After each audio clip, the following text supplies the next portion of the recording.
Hello guys and welcome back to best car picks. നമുക്കറിയാം കുറച്ചധികം കാലമായിട്ട് നിസാൻ ഇന്ത്യയിൽ സ്ട്രഗിൾ ചെയ്തുകൊണ്ടിരിക്കുകയാണ്. നിസാൻ മാത്രമല്ല റെനോവും ഒരു പരിധിവരെ സ്ട്രഗിൾ തന്നെയാണ് ഇവിടെ ചെയ്തുകൊണ്ടിരിക്കുന്നത്. അവർക്കാകെപ്പാട് നിസാൻ്റെ കാര്യം പറയുകയാണെങ്കിൽ ഒരൊറ്റ വാഹനം മാത്രമേ അവർക്ക് മാസ് മാർക്കറ്റ് കാറ്റഗറിയിൽ വരുന്നുള്ളൂ, അത് മാഗ്നൈറ്റ് ആണ്. അതിന് തന്നെ ഈ അടുത്തൊരു ഫേസ് ലിഫ്റ്റ് ഒക്കെ കൊടുത്തിട്ടാണ് അവർ പിടിച്ചു നിൽക്കുന്നത്. റെനോയുടെ കേസ് കുറച്ചും കൂടെ കഷ്ടമാണ്. മാഗ്നൈറ്റ് കൈഗർ അതുപോലെ നമ്മുടെ ഡ്രൈവർ ക്വിഡൊക്കെ ഉണ്ട്. പക്ഷേ എന്നാൽ പോലും ഒരു മാസം 3000-4000 വെച്ച് അവർക്ക് സെയിൽ കിട്ടുന്നുള്ളൂ ടോട്ടൽ. അത് ഈ 3 വണ്ടികളൊക്കെ വെച്ച് ആഡ് ചെയ്ത് നോക്കുമ്പോൾ വരുമ്പോൾ വളരെ മോശം തന്നെയാണ്. നിസാന് പിന്നെയുള്ളത് എക്സ്ട്രയിലാണ്. അത് പിന്നെ അതിൻ്റെ കാര്യം പറയാതിരിക്കും നല്ലത്. കാരണം സെയിലിൻ്റെ കേസിൽ അവരൊന്നും പ്രതീക്ഷിച്ചിട്ടേ ഇല്ല. അത് അത്രയും ഹൈ പ്രൈസിലാണ് CBO ആയിട്ട് വണ്ടി കൊണ്ട് ഇറക്കിയത്. കഴിഞ്ഞ മാസമൊക്കെ അതിൻ്റെ 0 സെയിൽസ് ആയിരുന്നു വന്നിരുന്നത്. എനിവേ ഗൈസ്, ഇവർക്ക് ഇന്ത്യയിൽ മാത്രമല്ല ഇങ്ങനത്തെ ഒരു സ്ട്രഗിൾ ഇപ്പം നിലവിലുള്ളത്. ഗ്ലോബലി നിസാൻ വളരെ വലിയൊരു സ്ട്രഗിളിലാണ്. ആക്ച്വലി ഇന്ത്യയേക്കാൾ വളരെ മോശം അവസ്ഥയാണ് നമ്മൾ ഗ്ലോബൽ സ്റ്റേജിൽ ഇപ്പം നിസാൻ്റെ കേസ് എടുക്കുകയാണെങ്കിൽ അവരുടെ ഒരു കാര്യം പറയാൻ പറ്റുന്നത്. കാരണം ഇനി അവർക്ക് സസ്റ്റെയിൻ ചെയ്യാൻ 12 മുതൽ 14 മാസം വരെയുള്ള ഫണ്ട് മാത്രമേ ആകെപ്പാട് അവൈലബിൾ ആയിട്ടുള്ളൂ. അത് കഴിഞ്ഞാൽ കമ്പനി ബാങ്ക്രപ്സിയിലേക്ക് പോകും. ഇത്രയും കാലം വരെ, അത് 1999 തോന്നുന്നു, നമ്മുടെ റെനോ ആണ് ഇതുപോലെ നിസാൻ പണ്ട് ആ സമയത്ത് ഒരു ബാങ്ക്രപ്സി സ്റ്റേജിൽ നിന്ന സമയത്ത് അലയൻസിലായിട്ട് അവരെ സഹായിച്ചത്. പക്ഷേ ഇപ്പോൾ റെനോവും പതുക്കെ കൈയൊഴിഞ്ഞുകൊണ്ടിരിക്കുകയാണ്. റെനോയ്ക്ക് അവർക്ക് നിസാനിലുള്ള ആ ഒരു സ്റ്റേക്ക് അല്ലെങ്കിൽ മാർക്കറ്റ് ഷെയർ അവർ പതുക്കെ കുറച്ച് വരികയാണ്. 43.2% അടുത്താണ് ഇപ്പം നമ്മുടെ റെനോയ്ക്ക് നിസാനിലുള്ള സ്റ്റേക്ക്. പക്ഷേ എന്നാൽ അത് അടുത്ത വർഷമൊക്കെ ആകുമ്പോഴേക്കും അല്ലെങ്കിൽ ഇനി കാലം മുന്നോട്ട് പോകുന്തോറും 36%ലേക്ക് കുറയ്ക്കാനാണ് അവർ ഉദ്ദേശിക്കുന്നത്. കുറച്ച് കാലം കഴിയുമ്പോൾ ചിലപ്പം ഇനിയും കുറയ്ക്കാനും ചാൻസ് ഉണ്ട്.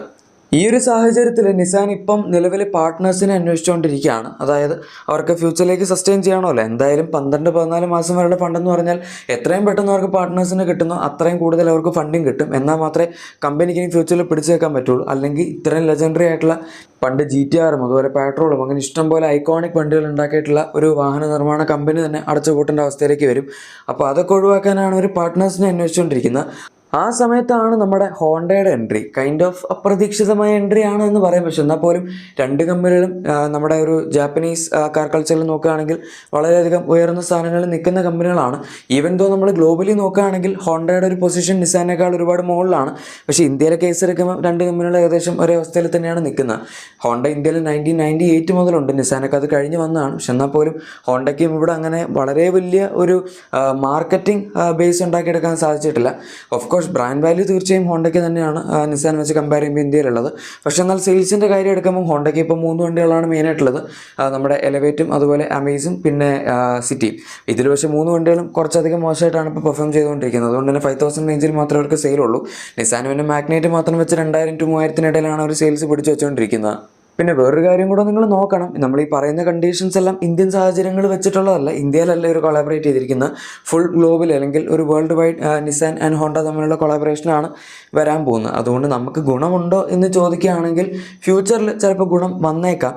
കാരണം ഇവർക്ക് നമ്മുടെ പ്ലാറ്റ്ഫോം ഷെയറിങ് അതുപോലെ പാർട്ട് ഷെയറിങ് ഒരുപാട് സംഭവങ്ങൾ ചെയ്യാൻ പറ്റും. പക്ഷേ നമ്മൾ നോട്ട് ചെയ്യേണ്ട വേറൊരു കാര്യം എന്താണെന്ന് വെച്ചാൽ ICE എൻജിൻസ് അഥവാ ഇന്റേണൽ കമ്പഷൻ വാഹനങ്ങളുടെ ഒരു കൊളാബറേഷനിലേക്കല്ല ഇവർ ഏർപ്പെടാൻ പോകുന്നത്. EVസിൻ്റെ കൊളാബറേഷനാണ് ഒരു മെയിനായിട്ട് നോക്കുന്നത് എന്നാണ് പറയുന്നത്. ഇപ്പോൾ ഗ്ലോബലി പല കമ്പനികളും EVs നമ്മുടെ ഈ ഒരു പഴയ കമ്പനികൾക്ക്, അതായത് നിസാൻ ആയിക്കോട്ടെ ഹോണ്ട ആയിക്കോട്ടെ ഓർ ഈവൻ ഏത് കമ്പനി ആയാലും നമ്മുടെ ചൈനീസ് മാനുഫാക്ചറേഴ്സ് പ്രത്യേകിച്ച് സീരിയസ് ത്രെറ്റ് തന്നെയാണ് പഴയ വലിയ ഓട്ടോമോട്ടീവ് കമ്പനികൾക്ക് ഇപ്പോൾ കൊടുത്തുകൊണ്ടിരിക്കുന്നത്. കാരണം ചൈനീസ് EVs എന്ന് പറഞ്ഞാൽ പണ്ടത്തെ പോലെ അവരിപ്പം ചൈനീസ് ഇന്റേണൽ കമ്പഷൻ എൻജിൻസ് നമ്മൾ അങ്ങനെ അത്ര വലിയൊരു സ്ഥാനം അതിന് കൊടുത്തിരുന്നില്ല. അതുകൊണ്ട് തന്നെ മറ്റ് കമ്പനികൾക്ക് വളരെ വലിയൊരു അഡ്വാൻറ്റേജ് ആ കാര്യത്തിൽ ഉണ്ടായിരുന്നു. കാരണം കൂടുതൽ എഫിഷ്യൻ്റ് ആണ്, അതുപോലെ പവർഫുൾ ആണ്, അതുപോലെ ഇത്രയും കാലം വണ്ടികൾ ഉണ്ടാക്കിയ ഒരു എക്സ്പെർട്ടീസ് നമ്മുടെ മെയിൻ മാനുഫാക്ചറേഴ്സിനുണ്ട്. അതുകൊണ്ട് തന്നെ ചൈനീസ് കമ്പനീസിന് അത്രയധികം അങ്ങോട്ട് പിടിച്ചു നിൽക്കാൻ പറ്റിയിരുന്നില്ല. പക്ഷേ എന്നാൽ EVസിൻ്റെ കേസിലേക്ക് വന്നപ്പോഴേക്കും കളി കംപ്ലീറ്റ് മാറി. ഇപ്പം ചൈനീസ് EVs ആണ് കംപ്ലീറ്റ് മാർക്കറ്റ് ഡോമിനേറ്റ് ചെയ്യുന്നു. അതുപോലെ തന്നെ ടെസ്ല ഉണ്ട്. പക്ഷേ ടെസ്ല പിന്നെ കുറച്ചധികം കാലമായിട്ട് EVs ഉണ്ടാക്കുന്നതാണല്ലോ. ഇപ്പോൾ ചൈനീസ് EVs എന്നൊക്കെ പറഞ്ഞാൽ ഈ അടുത്തുനിന്ന് പൊങ്ങി വന്ന ചില കമ്പനീസ് തന്നെ അത്യാവശ്യം നന്നായിട്ട് പെർഫോം ചെയ്യുന്നുണ്ട്. പിന്നെ അടുത്തുനിന്ന് പൊങ്ങി വരാത്ത കുറച്ച് കാലമായിട്ട് EVs ഉണ്ടാക്കിക്കൊണ്ടിരിക്കുന്ന കമ്പനിയാണ് നമ്മുടെ BYD ഒക്കെ.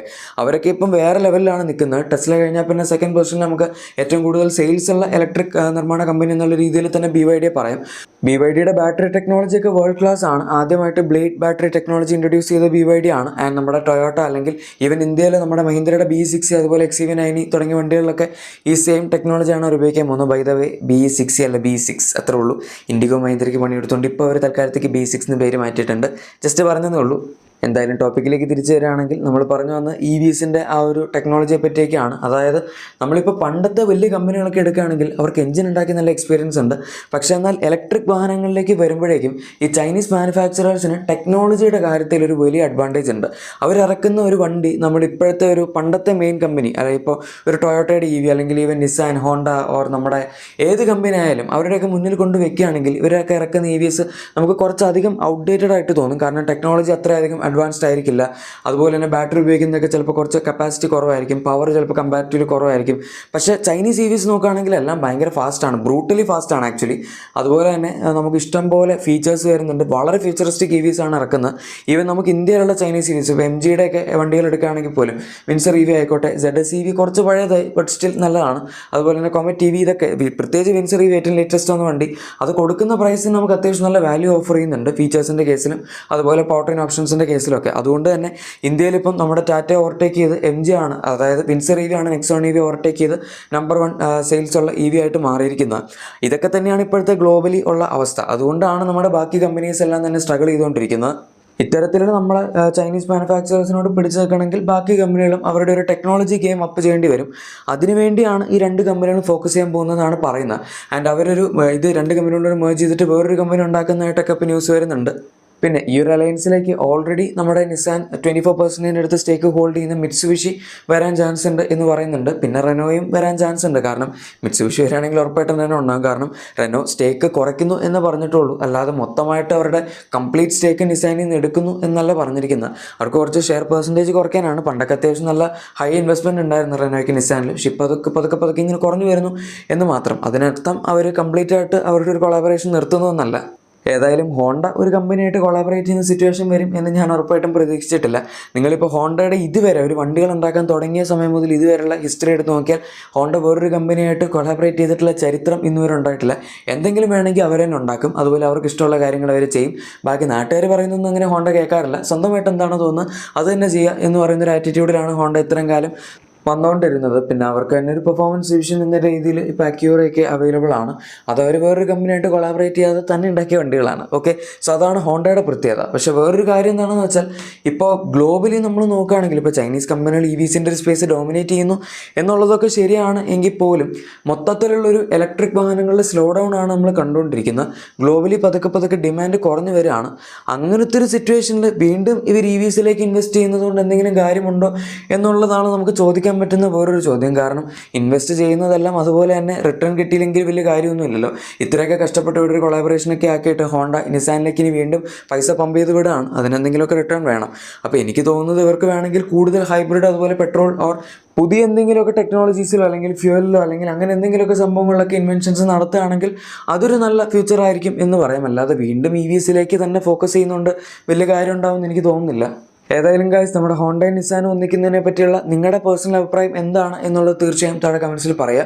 ഇവരിനിയിപ്പം ഇതിനെ പറ്റിയുള്ള ഒരു ഒഫീഷ്യൽ ന്യൂസ് കമ്പനികളായിട്ട് പുറത്തു വിടാൻ പോകുന്ന അടുത്ത വർഷമായിരിക്കും. ഓർ ഇനിയിപ്പോൾ ഇത് മര്യാദയ്ക്ക് പോയില്ല എന്നുണ്ടെങ്കിൽ അവർ ക്യാൻസൽ ചെയ്യാനുള്ള സാധ്യതയുണ്ട്. അതൊക്കെ നമുക്ക് 2025 മാർച്ചോടെ അറിയാൻ സാധിക്കുമെന്നാണ് ഞാൻ അറിഞ്ഞത്. എനിവേ ഗൈസ്, വീഡിയോ ഇഷ്ടപ്പെട്ടെങ്കിൽ ലൈക്കും സബ്സ്ക്രൈബും ഷെയറും ഒക്കെ ചെയ്തേക്കാം. നമുക്ക് മറ്റൊരു വീഡിയോയിൽ കാണാം. Thank you for watching my video and good bye.